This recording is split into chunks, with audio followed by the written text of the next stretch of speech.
রোজাদারের জন্য দুটি খুশির সংবাদ, একটি হলো ইনদাল ইফতার, দ্বিতীয় হলো ইনদাল ইফতারের সময় এবং মহান মাবুদের সাথে হাসরের ময়দানে সাক্ষাতের সময়। ইফতারের সময় আল্লাহ পাক বান্দা যে দোয়া চাবে আল্লাহ পাক কবুল করে নেবেন। ইফতারের সময় দোয়া করি, রব্বে হামহুমা কামা রব্বায়ানি সগীরা, পিতা মাতার জন্য, ভাই বোনদের জন্য, আত্মীয় স্বজনের জন্য, স্ত্রী পরিজন ছেলে সন্তানের জন্য এবং কি নিজের জন্য।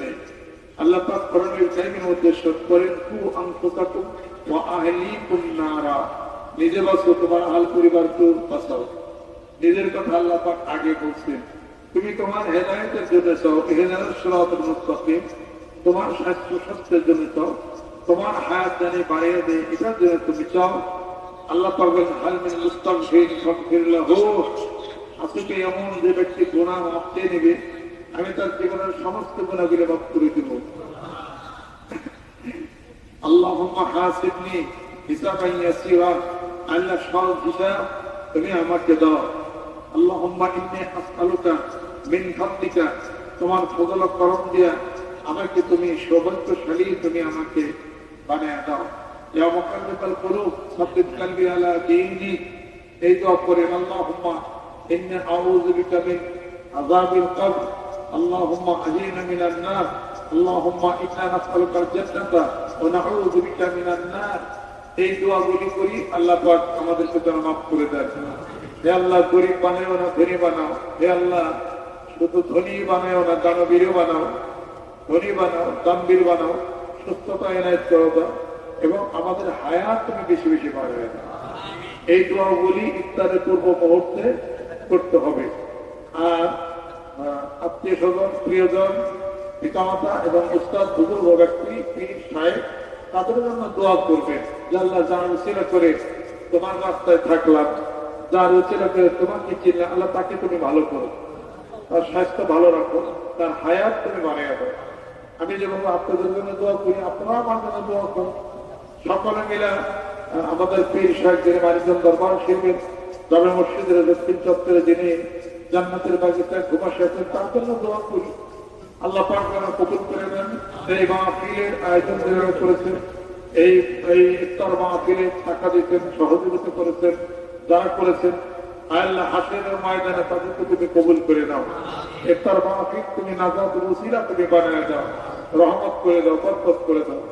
হাসরের ময়দানে আল্লাহ পাককে এই রোজাদার বান্দারা দর্শন করবে, দেখবে, দেখে দেখে আল্লাহ পাক বলবেন, ও রোজাদার বান্দারা, তোমরা আমার জন্য রোজা রাখছিলে, এই রোজার প্রতিদান আমি আল্লাহ পাক আমার কুদরতের হাতের উপরে তোমাদেরকে দেব, অথবা আমি আল্লাহ পাক তোমাদের জন্য আমি প্রতিদান হয়ে যাব। সুবহানাল্লাহ। ওই যে দেখেন রাইয়ান নামক জান্নাত, জান্নাতের একটা দরজার নাম রাইয়ান। এই রাইয়ান নামক দরজাতে তোমার জান্নাতে প্রবেশ করো। জোরে বল সুবহানাল্লাহ। আর যে ব্যক্তি রমজান মুবারক মাসে রোজা রাখলো কিন্তু তারাবির নামাজ আদায় করলো না, তার রোজাটা এমন হয়ে যায় যে একটা পাখিকে ডানা কেটে দিলে সে আর উঠতে পারে না, ডানা কাটা পাখির মতো সে হয়ে যায়। রমজান মুবারকের মাস, কোরআন নাযিলের মাস, রমজান মুবারকের মাস, রোজা কি ফরজ আল্লাহ পাক করেছেন। কামা কুতিবা আলাল্লাযিনা মিন ক্বাবলিকুম লাআল্লাকুম তাত্তাকুন, যেভাবে তোমাদের পূর্ববর্তীদের প্রতি রোজা ফরজ ছিল। আইএমএ বেঞ্চ হিসেবে 13, 14, 15 এবং হযরত আদম আলাইহিস সালাম জামানায়, আবার হযরত মূসা আলাইহিস সালাম জামানায় 18 রোজা ফরজ ছিল। আমাদের জন্য 30টি রোজা ফরজ। আর 30টি রোজার মধ্যে একটি রাত হবে কদর, যা 20-এর পরে 21, 23, 25, 27 এবং 29 তারিখ শবে কদর করা হয়েছে তার সম্মান মর্যাদা বাড়ানোর জন্য। মান কামা ফি লাইলাতুল কদরি ঈমানান ওয়া ইহতিসাবান গুফিরা লাহু মা তাকাদ্দামা মিন যামবি, যেই ব্যক্তি শবে কদর রাত্রিতে জাগরণ হয়ে ইবাদত বন্দেগী করলো, আল্লাহ পাক তার জীবনের সমস্ত গুনাহগুলো মাফ করে দেন। এই শবে কদর রাত্রিতে দুনিয়ার আসমানে আল্লাহ পাক আসেন এবং বলেন, বান্দাদেরকে ডেকে ডেকে বলেন, হামিন মুস্তাগফির ফাগফির লাহু, এমন কি কেউ আসো গুনাহ মাফ চেয়ে নেবে, জীবনের গুনাহগুলো মাফ করে দেবো, যে অভাবে তারা অবমোচন করে দেবো, যে বিপদ তার বিপদ আমি করিয়ে দেবো। এইভাবে করে ফজর পর্যন্ত আল্লাহ পাক তার বান্দাকে ডাকেন। আর ফেরেশতা করে যে ফেরেশতা সম্মানিত ফেরেশতা জিবরাইল তানাজ্জালুল মালাইকাতুর রূহু ফিহা বিইذনি রাব্বিহিম মিন কুল্লি আমর সালামুন হিয়া হাত্তা মাতলাইল ফজর।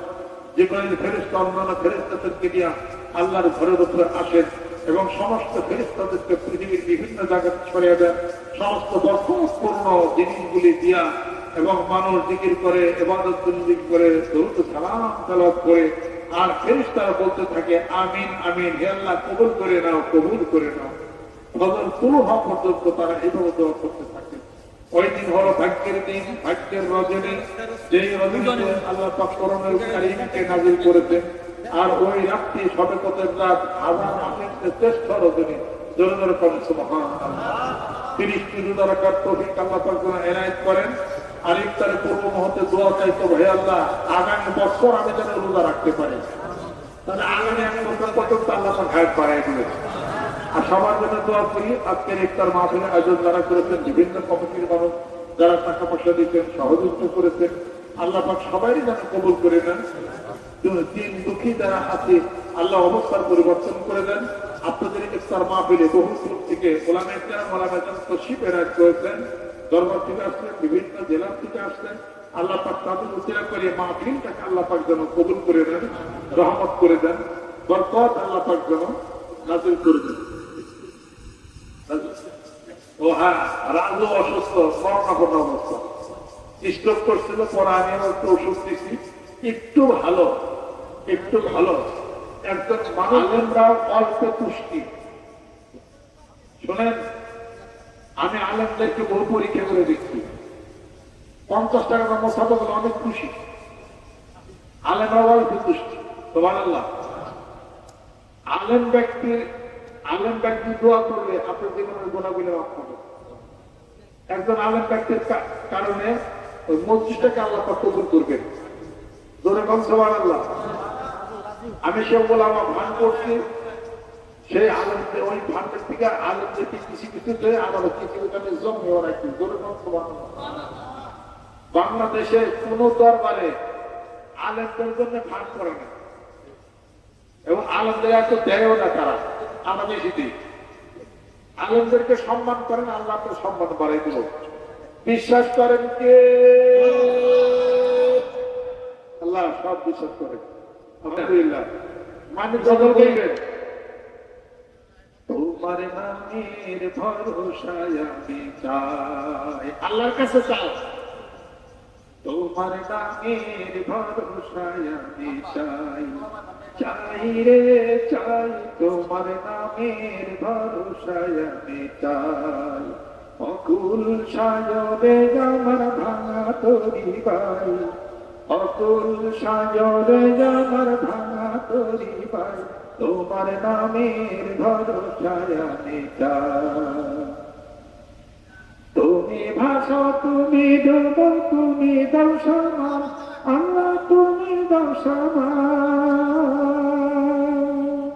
নৌকা তোমার বইটা, তোমার হাতে হাল রে, তোমার হাতে হাল। তুমি দয়া না করিলে কেমনে তো পাপাল, তুমি দয়া না করিলে কেমনে তো পাপাল। তোমার নামের ভরসায় আমি চাই, চাই রে চাই, তোমার নামের ভরসায় আমি চাই। অকুল সায়রে আমার ভাঙা তরি বাই, অকুল সায়রে আমার ভাঙা তরি বাই, তোমার নামের ভরসায় আমি চাই। তোমার নামের ভরসা করে চাই, তরি চলছে। আল্লাহ তোমার নামের ভাষা তরি চললে এই তরি সাগরে ডুববে না। সুবহানাল্লাহ। এতে কোনো ভয় আছে? বেজার না খুশি? কোন বেজার না। কিসের বেজার? আল্লাহ আমাদের মালিক, আল্লাহ খালেক মালিক। মৃত্যুর পরে বিশ্বাস করি জান্নাতে যাও, বেজার উপরে কিসের আবার? না খেয়ে গেছি, তুমি না খেয়ে থাকে তোমার দোষের কারণে। আল্লাহ সবাইকে রিজিক দিচ্ছে। তাই যদি হয়ে থাকে তুমি মানুষ, তোমার আল্লাহ তোমার দিকে কোনো চিন্তা নেই। বেশি বেশি জিকির চালিয়ে যাও, ওয়াজকুর রাব্বাকা ইযা নাসিতা, যখনই ভুলে যাও আল্লাহ বলে আমার নামের স্মরণ করো। যেরকম সুবহানাল্লাহ, আমার নামের স্মরণ করো, বেশি আল্লাহ পাকের জিকির করে। আপনি হলো আল্লাহর স্মরণ করবেন, আল্লাহর জিকির করবেন। আল্লাহ আপনার জন্য কি করবে এই চিন্তা তো আপনার না। আপনি তো মালিককে ডাকবেন, হে মালিক তোমার নাম নেই, তোমার জিকির করি, আমার জীবনের সমস্ত যাহা কিছু তোমার কুদরতি পায়ের মধ্যেই দেওয়া। আল্লাহুম্মা ইন্না আলাইয়া হুকুকান কাসীরা ফীমা বাইনি ওয়া বাইনিক। এটা হলো বান্দার আবেদন, বান্দার নিবেদন। আল্লাহ আপনার জন্য হয়ে গেলে যা দরকার, যা প্রয়োজন আপনি তল ভরণ করতে পারেন না, সব ক্ষেত্রে যোগ্য হয়ে গেছে। ধরে বলতে পারেন আল্লাহ, আল্লাহ পাক যেন কবুল করে নেন, রহমত বরকত আল্লাহ পাক যেন নাযিল করে দেন। এরপর আমাদের আসর নামাজ ইনশাআল্লাহ হবে 4:15 বাজে। তারপরে আরো লোকজন আসতেছেন, কিছু উলামা একরাম আছে, দু একটা কথা তারাও বলবে। এই আমি তো আসছি অনেক দূর থেকে, আবার এই মাহফিল আবার চলে যাবে চালা ঢাকার মানে এই অবস্থায় যে। আর প্রত্যেকটা মানুষের জন্য ফিতরা ওয়াজিব, যাকাত ওয়াজিব। যাকাত দিতে হবে আপনাদের, যাকাত দিবে, যাকাত আদায় করবে। তোয়াদিন যাকাতাল মাফরুদা, এটাই যাকাত। যাকাত দাও, যাকাত আদায় করো। ওয়াল আমিলিনা আলাইহা, সুবহানাল্লাহ। যাকাত আদায়ের জন্য আল্লাহ নবী সাল্লাল্লাহু আলাইহি ওয়াসাল্লাম হযরত মুআয বিন জাবাল রাদিয়াল্লাহু তাআলা আনহুকে ইয়ামানের শাসনকর্তা করে পাঠাইলেন, বললেন যাকাত আদায় করবা। যাকাত আদায়ের জন্য ওয়াল আমিলিনা আলাইহা, কর্মচারী নিয়োগ করছেন আল্লাহ নবী সাল্লাল্লাহু আলাইহি ওয়াসাল্লাম। যাকাত আদায়ের পরে বলতেছেন কি, এইগুলো যাকাত, আর এই খাসি বেরিগুলি এগুলো আমারে মানুষ দিচ্ছে। আল্লাহ নবী সাল্লাল্লাহু আলাইহি ওয়াসাল্লাম বললেন যে তুমি যদি যাকাত আদায় করতে না চাইতে মানে, তাহলে কি মানুষেরা তোমাকে খাসি বেরি দুম্বাই গেলে বাড়িতে এনে দিত? তা তো দিত না। এগুলো যাকাতের মধ্যেই হবে। এই যে মাসআলা শুরু হয়ে গেল মাসআলা। তাহলে পরে ইসলাম যাকাত বোর্ড গঠন করার জন্য বলে না, ইসলাম বলেছে যাকাত আদায় করো। যাকাত আদায়ের জন্য মানুষ থাকবে নিযুক্ত, আর তোমরা যাকাত প্রদান করবা, আবার যাকাত আদায় করতে হবে, দুইটা। যেরকম সুবহানাল্লাহ। অতএব আমাদের দেশে বর্তমান সরকার যাকাত বোর্ডটাকে পুনর্গঠন করেছেন, এরা অত্যন্ত ভালো একটা দিক, ভালো মন। ওলামাদের বুঝাই দেওয়া উচিত, দরকার হবে যে যাকাত বোর্ড গঠন করে, কিন্তু যাকাতটা হলো আদায় করতে হবে। যাকাতের মধ্যে কোনো রুখসত নাই। যাকাত ওয়াজিব হয়েছে, রুখসত নাই। একটা হলো আজিবত, আর একটা হলো রুখসত। যেমন রোজার মধ্যে আজিমত আছে, রোজার মধ্যে আজিমত আছে, রুখসত আছে। তার মানে অবকাশ, সঙ্গত কারণে রোজা বাদ দিতে পারেন আপনি। মুসাফির অবস্থায় রোজা রাখতে নাও পারেন, এটা হলো রুখসত। কিন্তু রোজা তো আপনার আজিবত, রোজা খরচ, সঙ্গত কারণে নাও রাখতে পারেন। কিন্তু যাকাতের মধ্যে তো কোনো রুখসত নাই। যাকাত ওয়াজিব হলে যাকাত দিবেই আপনি যখন। অতএব আবু বকর সিদ্দিক রাদিয়াল্লাহু তাআলা যাকাতের জন্য তো জিহাদ ঘোষণা করছে। তারপরে তো ওমর রাদিয়াল্লাহু তাআলা বললেন যে ভাই আবু বকর, জিহাদ ঘোষণা করলেন, আল্লাহ পাক তো কোরআন শরীফে ফরমাইছে লা ইকরাহা ফিদ-দীন কাদ তাবায়্যানা রুশদু মিনাল গায়। ধর্মে জবরদস্তি নেই। আবু বকর সিদ্দিক রাদিয়াল্লাহু তাআলা বললেন, ইসলামের প্রথম দিকে তারা যাকাত দিতে অস্বীকার করছে, জিহাদ করতে হবে। যদি আমরা না করি তা কতদিন পরে নামাজের অস্বীকার করবে। অতএব আমাদের দেশের সরকার প্রধান যিনি আছেন বর্তমানে প্রাইম মিনিস্টার, তিনি যাকাত বোর্ডটাকে পুনর্গঠন করে এদের গুরুত্ব দিচ্ছে, যাকাত আদায়ের ব্যবস্থা করতেছে, মানুষদেরকে গরিব না থাকে। এটা অত্যন্ত ভালো ভালো দিক, এটা প্রশংসা করি, আলহামদুলিল্লাহ। সেই সঙ্গে উলামাদের উচিত যাকাত বোর্ড গঠন করে ক্ষান্ত থাকা যাবে না, যাকাত আদায়ের জন্য ব্যবস্থা চাপ সৃষ্টি করতে হবে। যাকাত বোর্ড গঠন করার জন্য ইসলাম বড় নাই, ইসলাম বলেছে যাকাত আদায় করছে। অতএব যদি যাকাত আদায় করত সরকারি পর্যায়ে, যে যাকাত তোমার বর্তমান দিতে হবে, সরকার থেকে লোক যদি ওলামা একদমে নিযুক্ত হতো, সরকারি কর্মচারী নিযুক্ত হতো, প্রত্যেক জেলার ডিসি সাহেব তিনি যদি আলমদেরকে না বৈঠক করে প্রাপ্ত যে কোন কোন বাড়িতে জাকাত অধিক জাকাত দেয় নাই তারা, তাদেরকে জাকাত দিতে হবে, তাহলে হাজার হাজার কোটি টাকা আমাদের দেশে আমরা থাকবে। কিন্তু এখন তো জাকাত বোর্ড গঠন করে এটুক করা হয়েছে, ইচ্ছা করলে জাকাত কেউ দিবে উদ্বুদ্ধ করা হচ্ছে, আর ইচ্ছা করলে জাকাত দিবে না, না দিলে কোনো সমস্যা নেই। তাহলে মানুষকে জাকাত দেওয়ার কষ্ট হবে না মানুষের। আমরা হুজুর যারা আছি আমরা নিজেরা বুঝ যাই জাকাত দিতে। কিন্তু এমনও তো সবে বাংলাদেশের মানুষ সবাই তো ভালো ভদ্র সভ্য, সরকারি পর্যায়ে যদি জাকাত আদায়ের ব্যবস্থা যদি করা হয়, চাপের সৃষ্টি করা হয়, তাহলে পরে অনেক হাজার হাজার কোটি টাকা জাকাত আদায় হয়ে যাবে। সুবহানাল্লাহ, মানুষেরা জাকাত শিখবে। এইভাবে করতে একটা একটা ইসলামের দিকে আমরা চলে যেতে পারবো। এরপর সরকার যদি বলে আমার কর্মচারী আমার নেতা কর্মী যারা আছে তোমরা নামাজ করো, আলহামদুলিল্লাহ নামাজ পড়া শুরু করবে। তোমরা একটু জিকির করো, জিকির করা শুরু করছে। তোমরা যারা বড় মাথাকে ডুবি রাখো, এই শুরু হয়ে গেছে গা। মেয়েরা যারা আছে ইচ্ছা করলে পর্দা করুন। এরকম সরকার যদি বলে কিছু কিছু করে, তাহলে হবে কিনা? শুক্রবার জুমার নামাজের সময় যখন আযান দেওয়া হবে, ইয়া আইয়ুহাল্লাযীনা আমানু ইযা নুদিয়া লিস-সালাতি মিন ইয়াউমিল জুমআতি ফাসআউ ইলা যিকরিল্লাহি ওয়া যারুল বাই'। বেচাকেনা সব তোমরা জুমার নামাজের সময় তোমরা বন্ধ করো, নামাজ হয়ে গেলে পরে তোমরা দোকান খুলো। এই কথা যদি তারেক রহমান সাহেব বলেন, তাহলে মানুষ জীবনের খারাপ মনে করবে না, তো সবাই ভালো মনে করবে না। আবার নামাজের পরে তোমরা আবার দোকানপাট খুলো, তাতে মানুষের যে রহমত হবে, বরকত হবে, আল্লাহ খুশি হবে, ওনার ভাগ্য সুপ্রসন্ন হবে, ওনার দল আরো আগায় যাবে।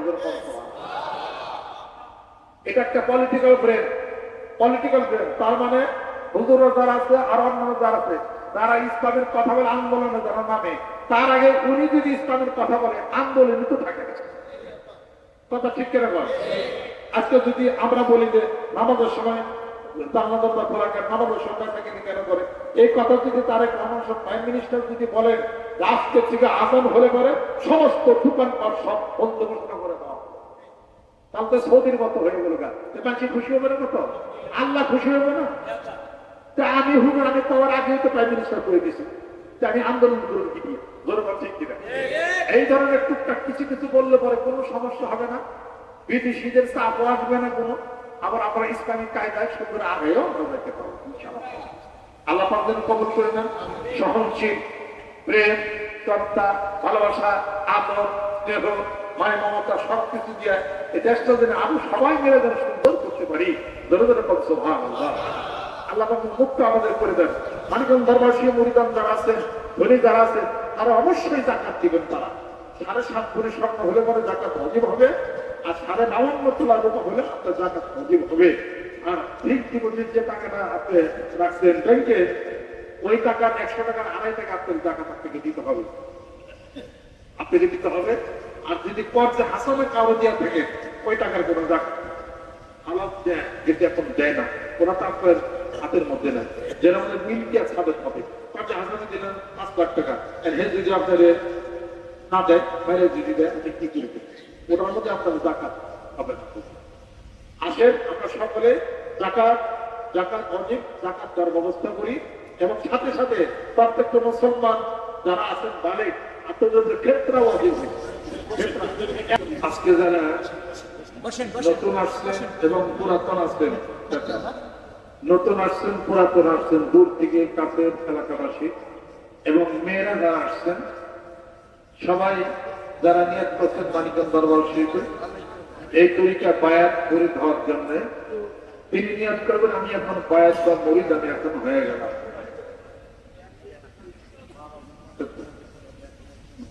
নতুন যারা আসছে নিয়ত করেন আমি এখন বায়াত বা মুরিদ হয়ে গেলাম।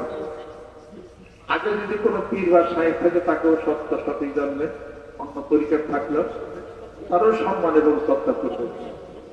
দেশের জন্য দোয়া করেন, নিজের জন্য পিতামাতার জন্য আলহামদুলিল্লাহ দোয়া করেন।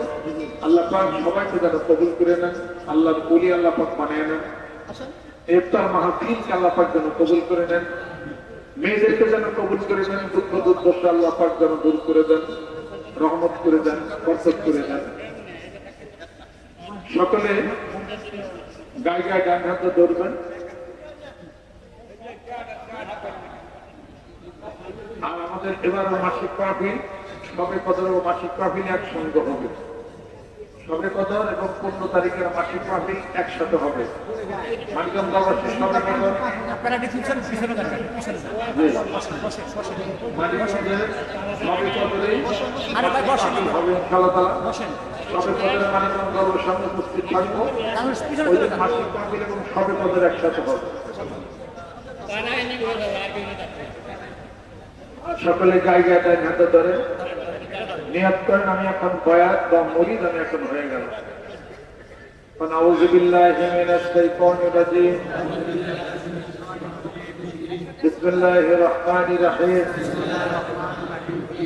तौबा किया मैं तो पूरी बातों से और तो पूरे कामों से और बैत किया मैं ऊपर हाथ मोहम्मद नजरुल इस्लाम सिद्दीकी खलीफा अलहाज हजरत मौलाना मोहम्मद अजहरुल इस्लाम सिद्दीकी साहिब से आई मेरे मौला इस तौबा और इस बयान कबूल फरमा।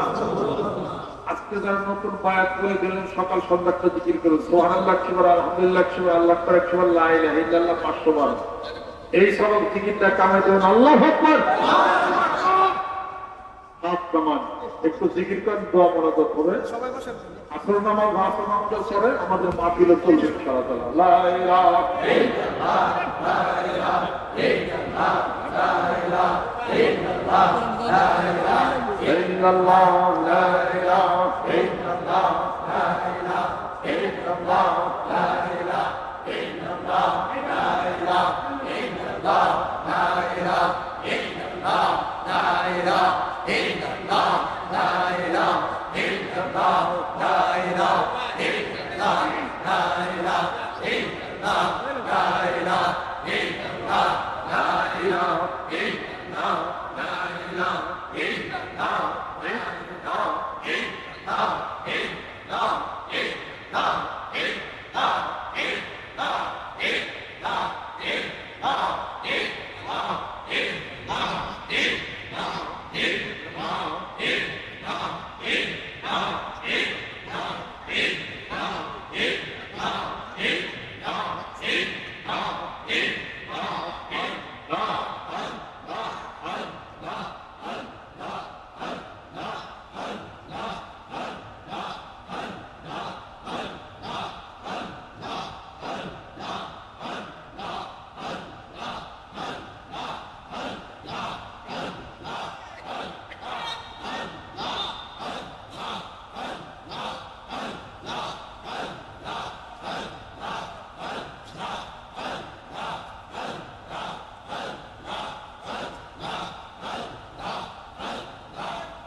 رسول الله صلى الله عليه وسلم أعوذ بالله من الشيطان الرجيم بسم الله الرحمن الرحيم لن تنالوا البر حتى تنفقوا مما تحبون আল্লাহ বলেন বান্দা তোমার যা কিছু আকর্ষণ তোমার পৃথিবীর বুকে তুমি সেগুলো যদি আমি আল্লাহর রাস্তায় যদি দান করতে না পারো তুমি কল্যাণ প্রাপ্তই তুমি হবে না।